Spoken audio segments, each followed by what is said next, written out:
Assalamualaikum warahmatullahi wabarakatuh. Perkenalkan, nama saya Titis Dwi Alfianti. Saya dari kelas reguler 219D. Saya di sini akan mempresentasikan proposal karya tulis ilmiah dengan judul gambaran kepatuhan pengambilan obat antiretroviral oleh pasien HIV atau AIDS di Rumah Sakit X Jakarta Utara tahun 2019-2020.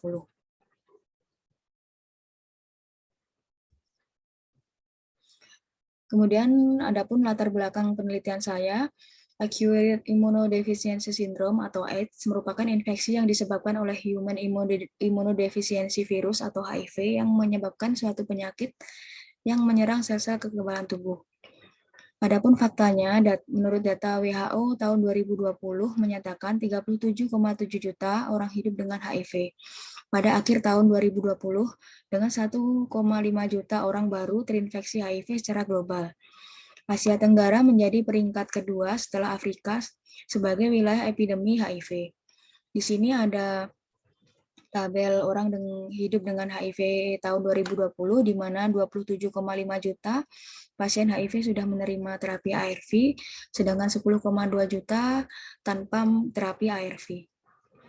Penanggulangan HIV/AIDS merupakan salah satu target pemerintah yang tertuang dalam Peraturan Kementerian Kesehatan Nomor 21 Tahun 2013 tentang HIV/AIDS. Disebutkan pemerintah menetapkan pencapaian target 3.0 pada tahun 2030 untuk pengendalian epidemi HIV atau AIDS di Indonesia.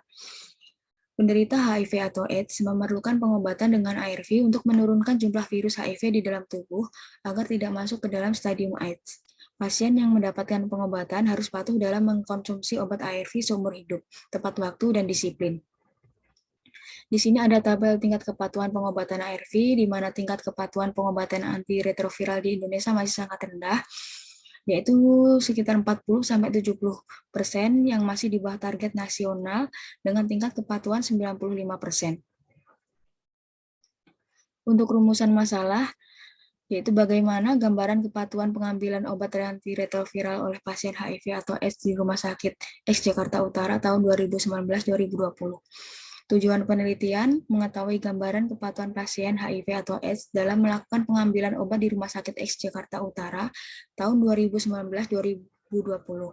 Untuk manfaat penelitian, bagi peneliti, pertama yaitu melalui penelitian ini diharapkan dapat menjadi evaluasi bagi peneliti selaku tenaga kesehatan yang ikut serta berperan dalam pelayanan obat ARV di Rumah Sakit X Jakarta Utara agar dapat memberikan pelayanan yang lebih baik dan memotivasi pasien tetap patuh dalam terapi antiretroviral yang dijalani. Kemudian yang kedua, untuk instansi rumah sakit, penelitian ini diharapkan diperoleh nantinya dapat menjadi evaluasi bagi Rumah Sakit X Jakarta Utara dalam rangka peningkatan dan pengembangan fasilitas pelayanan obat ARV. Untuk pasien, penelitian ini diharapkan menjadi tambahan pengetahuan pasien tentang pengobatan ARV, sehingga membuka pandangan positif pasien tentang HIV atau AIDS, yang agar selalu bersemangat untuk sembuh dan lebih patuh dalam menjalani pengobatan antiretroviral atau ARV. Bagi akademi, penelitian ini diharapkan menjadi landasan untuk melakukan penelitian-penelitian lain berkaitan dengan tentang kepatuhan terapi antiretroviral pada pasien HIV atau AIDS.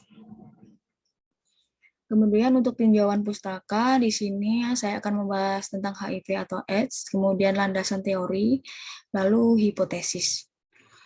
Pertama, HIV atau AIDS memiliki definisi Human Immunodeficiency Virus yang selanjutnya disingkat HIV, merupakan virus yang menyebabkan Acquired Immunodeficiency Syndrome atau AIDS. AIDS merupakan suatu kumpulan gejala berkurangnya kemampuan pertahanan diri yang disebabkan oleh masuknya virus HIV dalam tubuh seseorang. HIV termasuk keluarga retrovirus, yaitu virus yang mampu mengopi, mencetak, serta memasukkan materi genetik dirinya ke dalam sel tuan rumah.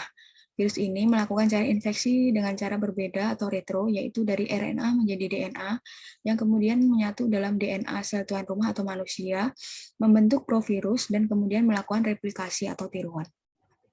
Kemudian selanjutnya ada proses masuknya atau invasi HIV ke dalam tubuh manusia. Virus HIV menyerang sel CD4 dan merubahnya menjadi tempat berkembang biak virus HIV. Baru kemudian merusaknya sehingga tidak dapat digunakan lagi. Jika virus HIV membunuh sel CD4 sampai terdapat kurang dari 200 sel per mikroliter darah, maka kekebalan seluler akan hilang, sehingga akan membuat sulit bagi sistem kekebalan tubuh untuk melawan infeksi. Seseorang yang terinfeksi HIV akan mengalami infeksi seumur hidup. Kemudian ada cara penularan virus HIV. HIV terdapat dalam cairan tubuh ODA atau orang dengan HIV/AIDS dan dapat dikeluarkan melalui cairan tubuh ODA. Seseorang dapat tertular HIV bila kontak dengan cairan tersebut meskipun berdasarkan penelitian, virus HIV terdapat dalam air liur atau saliva, air mata, cairan cerebrospinal, dan urin, tetapi cairan tersebut tidak terbukti beresiko menularkan infeksi karena kadarnya sangat rendah dan tidak ada mekanisme yang memfasilitasi untuk masuk ke dalam darah orang lain kecuali jika ada luka. Selain itu, virus HIV/AIDS dapat ditularkan melalui cara-cara lain seperti melakukan hubungan seksual dengan seseorang yang terinfeksi HIV atau AIDS, kemudian transfusi darah yang mengandung virus HIV/AIDS, lalu memakai alat suntik, akupuntur, tato, tindik, silat potong rambut yang sudah dipakai orang yang terinfeksi HIV atau AIDS.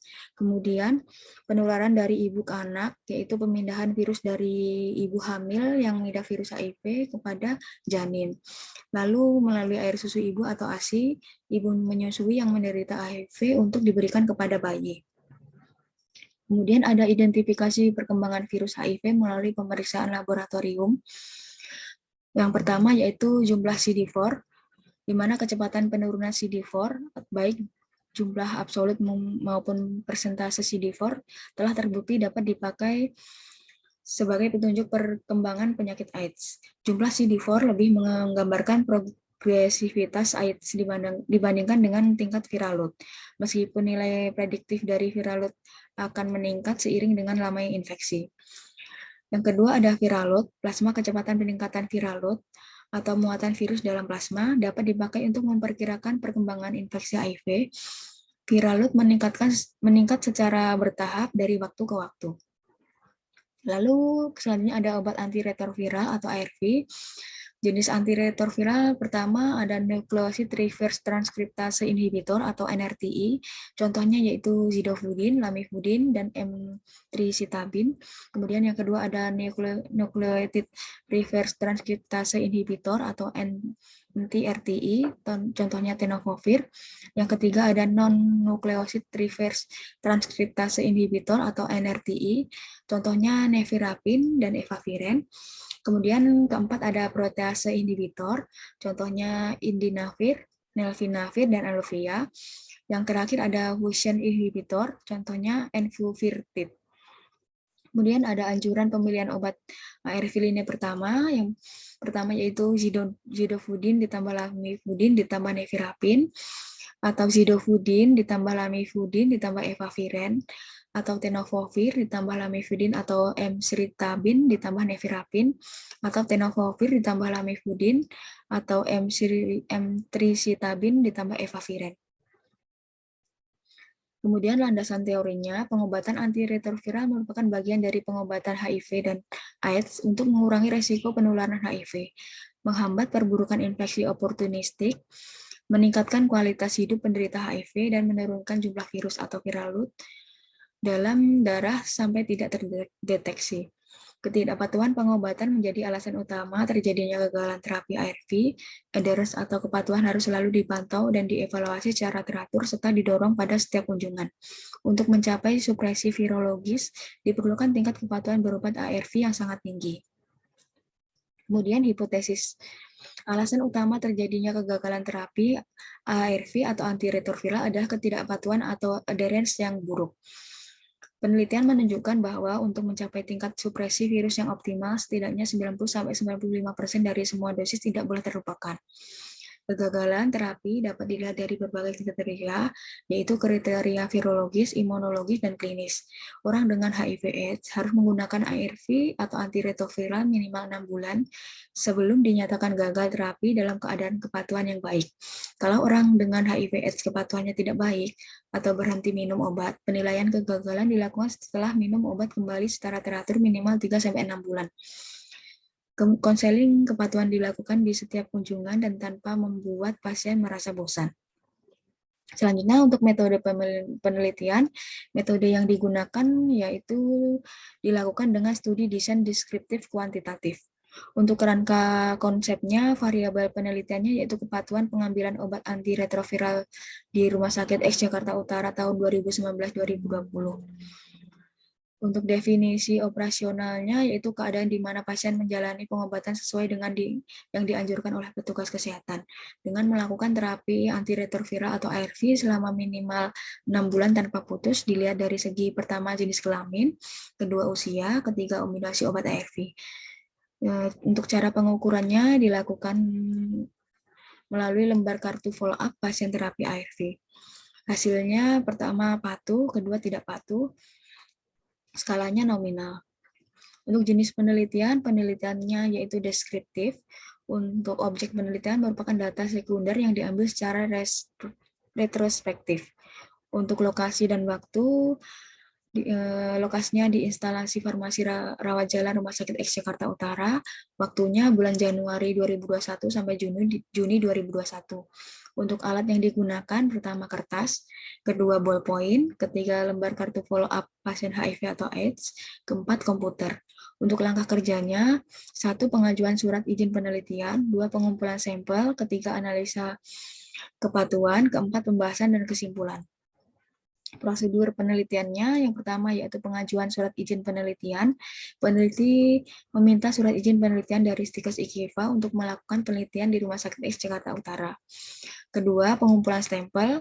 Peneliti menghitung total pasien yang mulai melakukan pengobatan ARV di Rumah Sakit X Jakarta Utara tahun 2019-2020. Ketiga, analisa kepatuhan sampel-sampel yang memenuhi syarat kepatuhan berupa melakukan pengambilan obat tanpa putus, dianalisa dan dihitung persentase kepatuhannya. Keempat, pembahasan dan kesimpulan. Peneliti menyusun pembahasan dan membuat kesimpulan dari hasil penelitian. Lalu untuk populasi dan sampel, populasi yaitu seluruh pasien yang mulai melakukan pengambilan obat antiretroviral di Rumah Sakit X Jakarta Utara pada tahun 2019-2020. Sampelnya yaitu seluruh populasi, teknik pengambilan sampelnya yaitu probability sampling secara keseluruhan atau total sampling. Instrumen penelitiannya, data dikumpulkan dengan pengamatan dan pemeriksaan pada kartu follow-up kunjungan pasien. Rancangan analisa data, pengujian data dengan menghitung kehadiran pasien pada pengambilan obat selama 6 bulan berturut-turut tanpa putus, analisa persentase kepatuhannya menggunakan Microsoft Excel. Data kepatuhan dikelompokkan dalam 3 kategori, yaitu berdasarkan usia pasien, jenis kelamin, dan kombinasi obat yang diminum. Cukup sekian presentasi dari saya. Bila ada kesalahan, mohon maaf. Wassalamualaikum warahmatullahi wabarakatuh.